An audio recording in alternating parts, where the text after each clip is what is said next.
Sometimes you forget irony's a thing. Then you see an autocrat get booed at Les Mis, a show literally about people rising up against corrupt, oppressive systems. It's about revolution, injustice, and a guy hunted for stealing bread to feed his starving family. You couldn't script it better. It's about regular folks building barricades and belting out, "Do you hear the people sing?" a whole anthem about fighting tyranny. And who shows up to watch this revolution musical?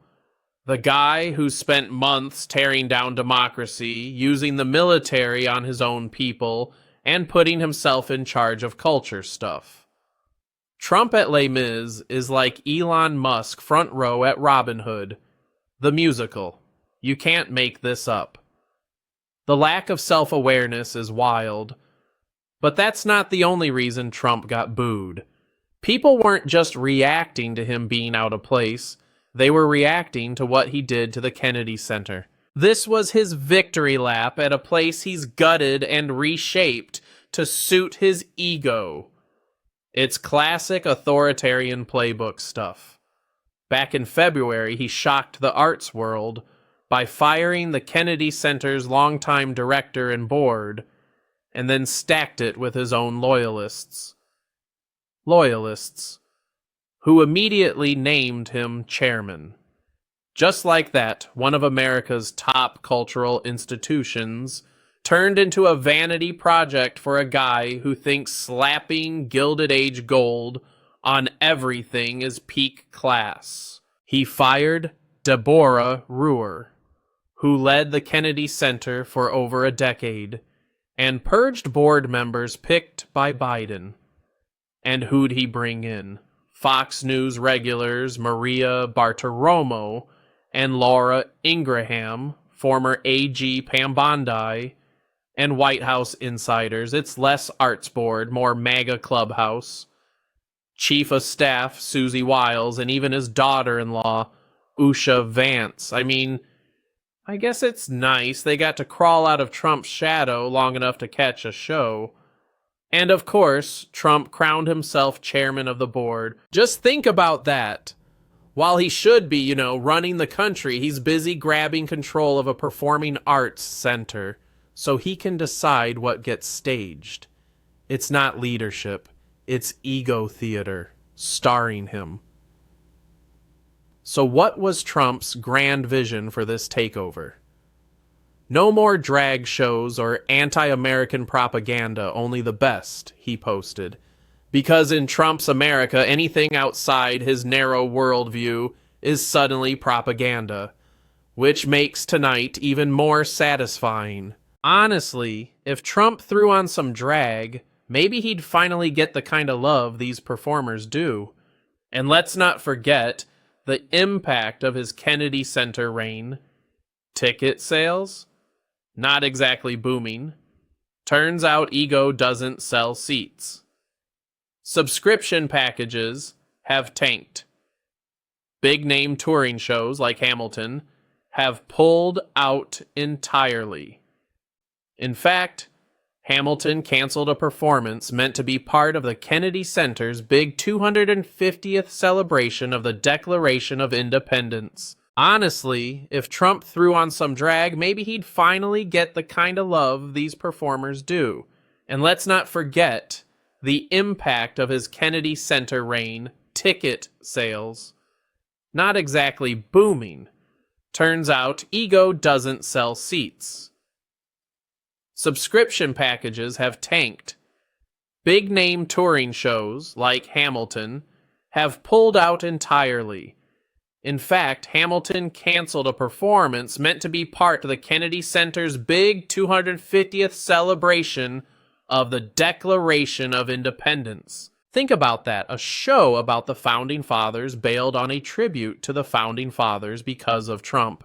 And it brings back memories of that moment on Broadway when Mike Pence showed up at Hamilton and got called out from the stage. We have a guest in the audience joining us at Hamilton. We really do. That's what the cast said when Pence tried to sneak out. There's nothing to boo here. We're sharing a story of love. And then they delivered a respectful, heartfelt message. Please represent all Americans, not just the ones who agree with you. They even encouraged the crowd to post and share it, to make sure the message reached beyond the theater. It was everything Trump's takeover of the Kennedy Center isn't. Inclusive, thoughtful, and actually about the art, colors, creeds, and orientations. That was the cast's message to Pence. Respectful, powerful, and deeply American. We are the diverse America. They said, alarmed and anxious that your administration won't protect us or our rights. But even then, they ended with hope that the show might inspire him to uphold American values and serve everyone, not just a chosen few.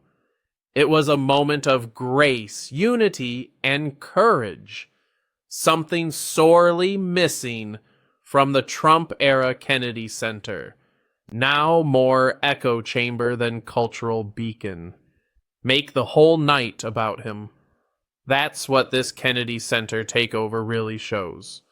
Trump's deep, obsessive need to dominate every space he enters. It's not enough to be president. He has to be chairman of the arts, culture czar, center of attention. He can't let artists tell their stories unless he gets to edit the script. And when he goes to a show, it's not about the performance. It's about the cameras, the crowd, the reaction to him. Always him. It's not leadership. It's a spotlight addiction. And yes, actual tanks rolling through D.C. like it's some kind of dictatorship cosplay, all for Trump's 79th birthday. While the economy stumbles, while real problems go unaddressed, he's dropping $45 million in taxpayer money on a vanity parade.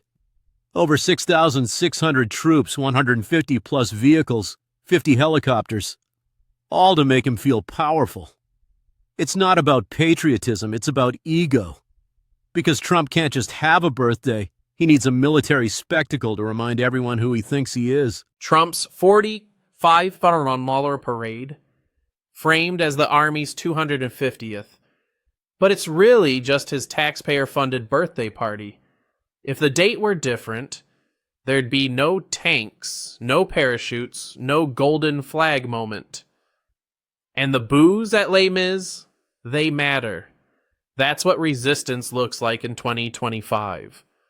Calling out the ego, the spectacle, and the spin with a chorus of no thanks. With Trump, and even they booed. Just like when J.D. Vance and his wife showed up in March and got the same cold welcome. Because here's the thing, you can fire staff, take over boards, control the shows, but you can't force people to love you. Trump craves loyalty like fuel, but real power doesn't come from control. It comes from respect. And no amount of golden flags or stacked boards can buy that. Not even in a room where tickets cost $2 million with Trump, but also had everyday folks who just wanted to enjoy a show. And they made their feelings clear. That's the beauty of live theater. You can't script the audience. Trump can fire boards, stack them with cronies, cancel shows he hates. But when he walks in, people can still boo. And they did. Before you go, drop your thoughts in the comments and subscribe for more daily videos like this.